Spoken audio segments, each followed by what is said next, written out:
Saya tengok ni ada soalan.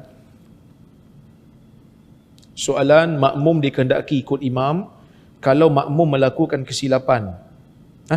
Kalau imam melakukan kesilapan, imam bangun terus tanpa baca tahiyat akhir, adakah jemaah A, dah macam nota je ni, A harus ikut imam ataupun tidak?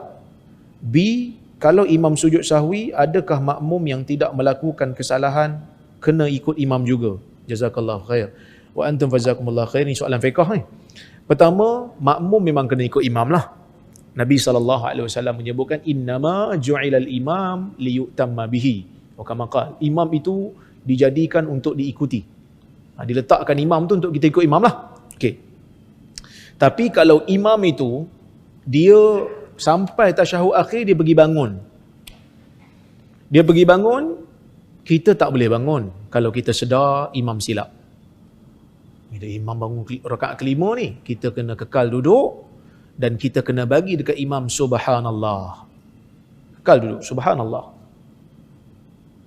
Kalau imam tak duduk juga, kita diberi dua pilihan. Sama ada kita nak tunggu imam sehingga bagi salam bersama dengan imam, ataupun kita baca tasyahud, kita mufaraqah dengan imam dan kita bagi salam dulu. Mufaraqah tu lah sebab imam dah salah. Dua pilihan. Ya, tapi kalau kita tunggu imam sehingga imam turun balik kan, dan kita baca tasyahud, kita doa lepas tu sehingga imam pun tasyahud, bagi salam dengan imam, ataupun sebelum bagi salam imam turun sujud sahwi. Imam sujud sahwi lepas tasyahud. Jadi kita nak ikut tak?